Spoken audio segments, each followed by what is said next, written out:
bursa global melonjak dan harga minyak turun tajam. Setelah Trump membuat Washington dan Teheran hampir mencapai kesepakatan bersejarah untuk meredakan krisis di Timur Tengah, membuka kembali jalur aman di Selat Hormuz, dan membuat Iran mundur secara terbuka terkait senjata nuklir.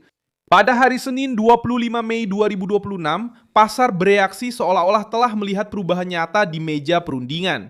Para investor membeli saham, kontrak berjangka naik, harga minyak turun, dan Gedung Putih mulai menjual. Sebuah kemajuan. Sebagai hasil langsung dari strategi Trump yang menekan rezim Iran, menahan sekutu-sekutu yang paling agresif, dan menegaskan bahwa dia hanya akan menerima kesepakatan yang kuat. Dampak politiknya sangat besar, karena kita tidak hanya berbicara tentang diplomasi.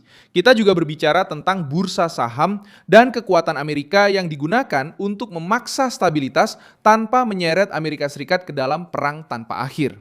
Apa yang berhasil Trump dapatkan dari Teheran? Mengapa bursa saham bereaksi begitu cepat?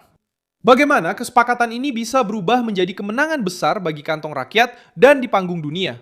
Saya akan segera memberitahu Anda semua itu, tapi sekarang Anda pasti ingin berlangganan saluran ini, agar tetap mendapatkan informasi terbaru, informasi secara real time, dengan kualitas jurnalistik terbaik yang pernah ada, dengan standar kredibilitas Milson Alves. Trump sedang berusaha mencapai kesepakatan dengan Iran yang melibatkan 3 poin utama. Pembukaan kembali Selat Hormuz secara aman, pengendalian atas program nuklir Iran, dan masa negosiasi untuk mengubah langkah mundur Teheran menjadi dokumen resmi. Reuters melaporkan bahwa saham-saham India naik ke level tertinggi dalam 2 minggu setelah Trump berbicara tentang kemajuan dalam negosiasi. Sementara Brent turun 0,5 menjadi $97,8 per barel. Pesan tersebut diterima dengan kuat karena India sangat bergantung pada energi impor. Dan setiap penurunan harga minyak langsung memengaruhi inflasi, transportasi, industri, dan kepercayaan investor. Di Amerika Serikat, reaksinya juga jelas. Associated Press mencatat kenaikan di bursa global setelah Trump menyatakan bahwa pembicaraan untuk mengakhiri perang dengan Iran sedang berjalan secara konstruktif. Harga minyak Amerika turun lebih dari $4, mendekati $91,83 per barel. Sementara Brent berada di kisaran $98,68. Ini menunjukkan bahwa pasar tidak hanya melihat pidato politik saja. Pelaku pasar besar sedang memperhatikan kapal, minyak, sanksi, risiko militer, dan kemungkinan nyata adanya kesepakatan yang mengembalikan prediktabilitas pada perdagangan energi. Isyarat terkuat datang dari Teheran.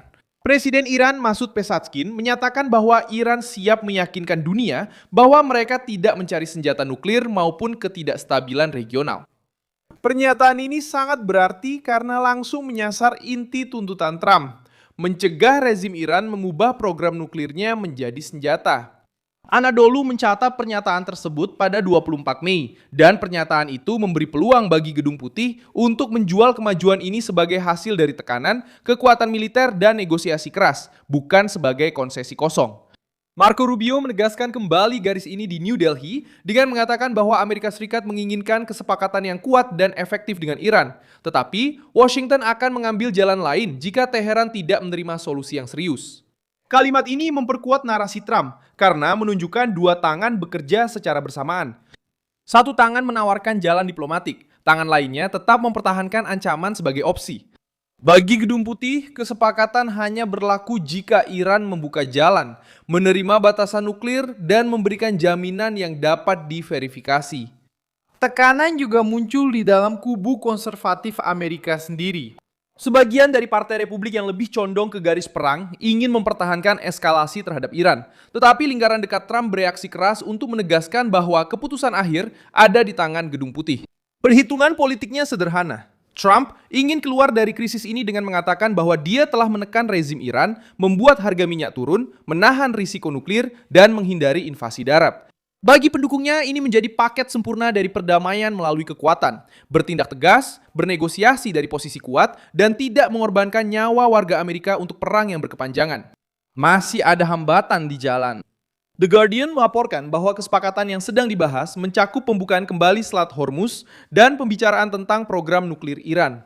Selama gencatan senjata 60 hari, Namun juga menunjukkan bahwa masih ada isu-isu sensitif yang tersisa, seperti pendapatan minyak yang dibekukan dan poin-poin negosiasi regional. Ini berarti Trump sudah dekat dengan kemenangan politik besar, tetapi masih harus mengubah optimisme pasar menjadi dokumen yang mengikat, pengawasan nyata, dan komitmen publik dari Teheran.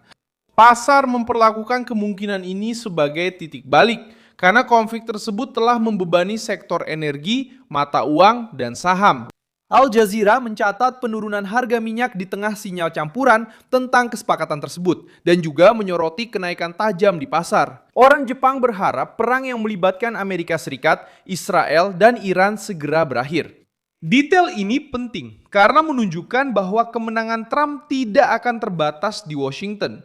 Kemenangan itu akan menjangkau Asia, Eropa, perusahaan transportasi, kilang minyak, konsumen, dan pemerintah yang selama ini menanggung dampak dari ketegangan tersebut. Trump juga berusaha memperluas kesepakatan itu keluar sektor minyak. Menurut liputan langsung Al Jazeera, dia meminta Qatar, Arab Saudi, Pakistan, Mesir, Yordania, dan Turki untuk bergabung dalam kesepakatan Abraham sebagai bagian dari upaya regional yang terkait dengan kesepahaman dengan Iran. Manuver ini digunakan karena menempatkan negosiasi nuklir dalam kerangka yang lebih besar, mengurangi ruang gerak Teheran, memperkuat aliansi regional, dan mendorong negara-negara Muslim untuk melakukan normalisasi yang lebih luas dengan Israel. Iran berusaha menjaga citra dalam negerinya dengan mengatakan bahwa masih ada beberapa masalah yang belum terselesaikan dan mereka tidak akan menerima penghinaan. Trump di sisi lain berbicara sebagai negosiator yang tidak terburu-buru dan tidak ingin kesepakatan yang buruk. Iran International mencatat bahwa dia menyatakan kesepakatan tersebut masih belum sepenuhnya dinegosiasikan dan mengkritik perjanjian nuklir era Obama dengan mengatakan bahwa usulannya akan mengambil jalur yang berlawanan. Perbandingan ini sangat menarik bagi Gedung Putih karena Trump ingin menjual kesepakatan baru ini sebagai perbaikan dari kelemahan lama, bukan sebagai pengulangan dengan nama lain. Tahap berikutnya sangat menentukan. Washington perlu mendapatkan komitmen yang jelas terkait uranium yang sangat diperkaya, menentukan bagaimana verifikasinya, memastikan jalur pelayaran, dan mencegah Teheran menggunakan negosiasi hanya untuk mengulur waktu. New York Post mengutip pejabat Amerika yang mengatakan bahwa pemimpin tertinggi Iran dikabarkan telah setuju secara prinsip untuk melepaskan uranium sebagai bagian dari rencana perdamaian. Namun, masih ada hal yang perlu dijelaskan. Material tersebut akan dibuang atau diambil. Disinilah kemenangan brutal Trump harus berubah menjadi kemenangan yang disahkan. Gedung Putih sampai pada momen ini dengan keunggulan yang tidak ingin diakui oleh para lawan Trump. Pasar mulai bereaksi sebelum penandatanganan karena percaya bahwa sesuatu yang besar sedang terjadi. Turunnya harga minyak membantu menurunkan harga bensin, memperbaiki ekspektasi inflasi, meringankan beban perusahaan, dan memperkuat citra presiden yang menempatkan minyak, tekanan militer, sanksi ekonomi, dan negosiasi langsung dalam satu papan permainan yang sama. Sekarang waktu makin menipis bagi Teheran. Jika Iran mengonfirmasi penarikan nuklir, membuka jalur, dan menerima jaminan yang dapat diverifikasi, Trump akan memiliki kesepakatan bersejarah di tangannya, dengan dampak langsung pada kantong masyarakat, pasar, dan keseimbangan di Timur Tengah. Saya Milson Alves, seorang internasionalis, dan tujuan saya adalah menjaga Anda tetap terinformasi dengan kebenaran setiap hari. Tautan berita ada di deskripsi video. Beri suka pada video ini, berlangganan saluran ini, dan di akhir, lihatlah komentar-komentar agar Anda bisa semakin terlibat dengan komunitas Milson Alves.